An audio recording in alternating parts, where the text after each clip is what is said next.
ازيكم عاملين ايه؟ يا رب كلكم تكونوا بخير. وحشتوني جدا جدا جدا. ان شاء الله النهارده جايه لكم فيديو جديد. انزلوا حطوا لايك للفيديو ده واشتركوا في القناه لو لسه مش مشتركه، ويلا بينا نبدا الفيديو.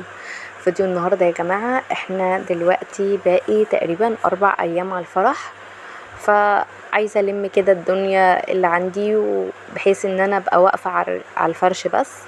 فانا حاولت ان انا اظبط اوضه الاطفال، وكمان اوضه النوم برضو واقفه على الفرش اللي باقي فيها حاجات بسيطه. فالنهارده ان شاء الله هنظبط الريسبشن، وهنظبط الحاجات اللي باقيه عندنا في المطبخ، وهنشوف شويه حاجات كده ايه ناقصه عندنا. هنا بقى كنت بلم الحاجات اللي كانت على الكنبه. انا كنت جايبه فرش انتريه جديد، فدخلته كده الاوضه بتاعه الاطفال، حطيته فيها بحيث ان انا لما اخلص التنظيف ابقى ايه افرشه. وكمان حماتي الله يبارك لها، هي وخطيبي كانوا جايين، جابوا الحاجات اللي عندهم.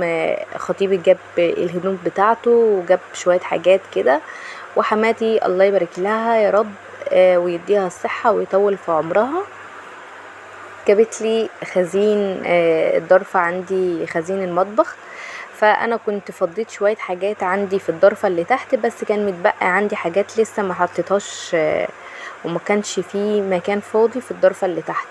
فانا كان عندي الرف ده فاضي كده في المطبخ، فقلت ان انا ايه استغل واحط بيه في باقي الخزين اللي عندي، يعني اللي انا مش لاقيه له مكان. جيت كده بقى مسحته وظبطته كده، وبعدين رشيت سيترس بحيث ان هو ما يبقاش فيه اي حاجة ويبقى نضيف جدا يعني.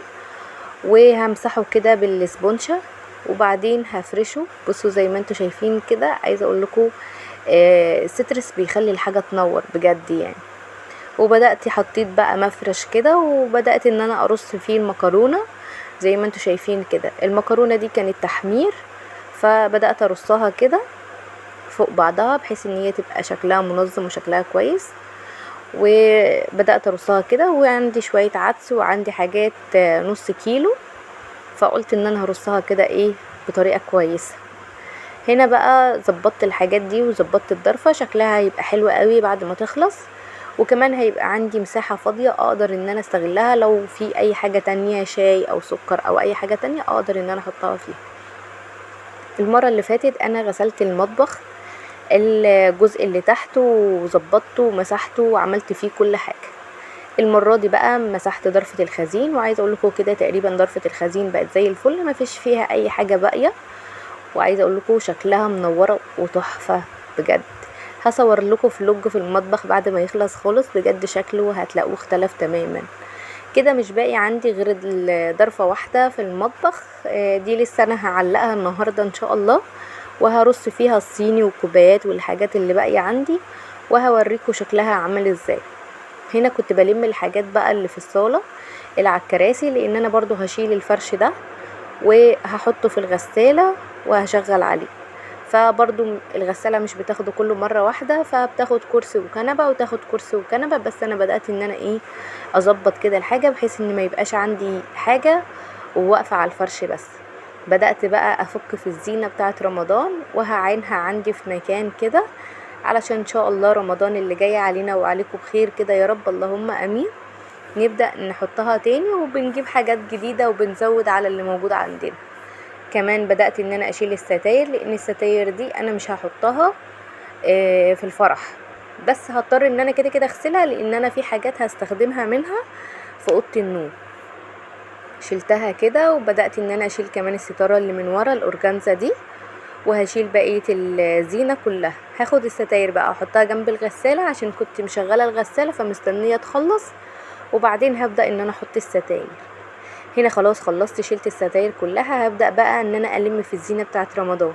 شلتها بقى كلها، وهبدأ ان انا اشيلها كده واحدة واحدة، وبعدين هعينها وهرجع بقى ايه اكمل باقي الصالة. عايزة اقول لكم الفيديو بتاع النهاردة كنت مبسوطة جدا ان انا بلم اخر حاجة، علشان خلاص كده هنفرش فرش الفرح ان شاء الله.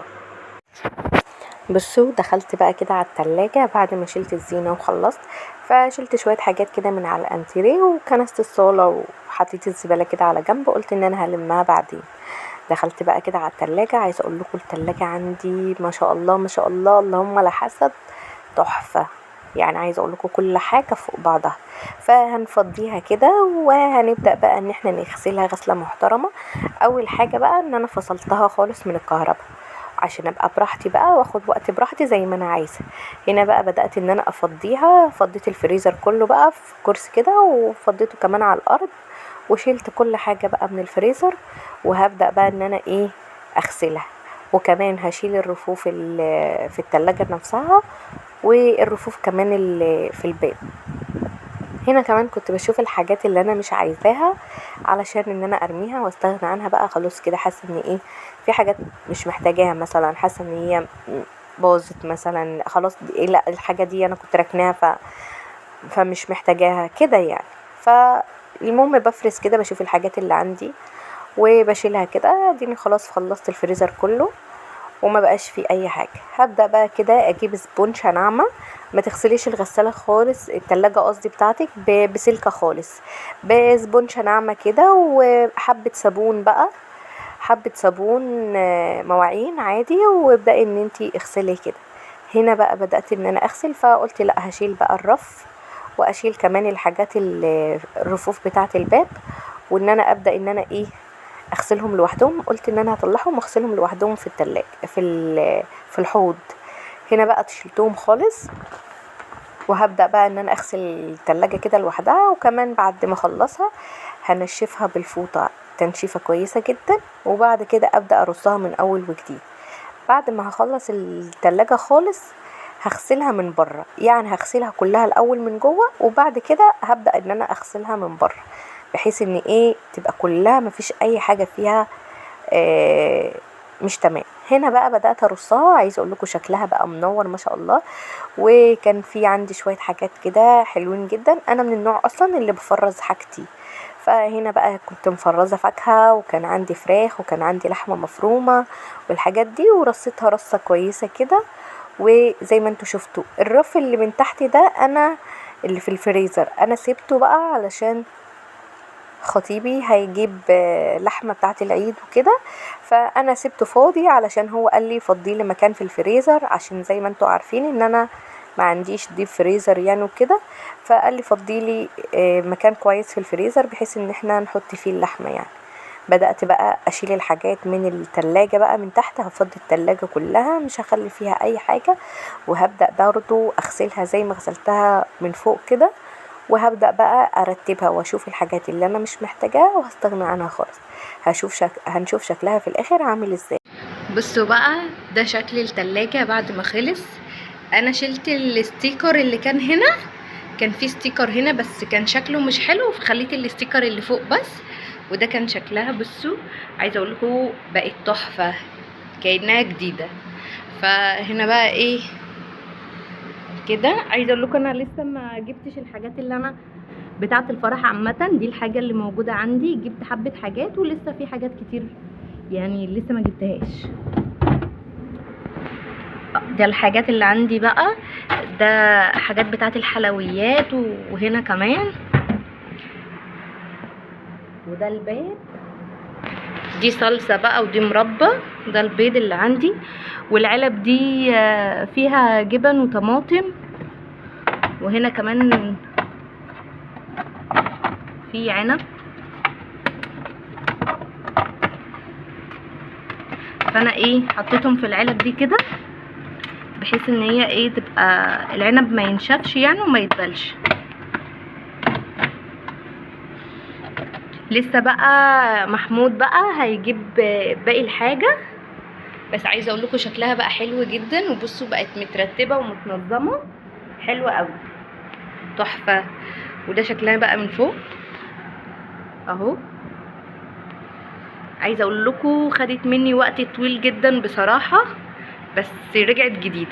هنا انا فضيت الرف ده علشان خاطر اللحمه بتاعه العيد. كل سنه وانتم طيبين. ده كان فيديو النهارده، يا رب يكون عجبكم. لو اول مره بتشوفوني اشتركوا في القناه وفعلوا زر الجرس عشان كل ما انزل فيديو تتفرجوا عليه وتشوفونا على طول. اشوفكم تاني الفيديو اللي جاي، وباي باي.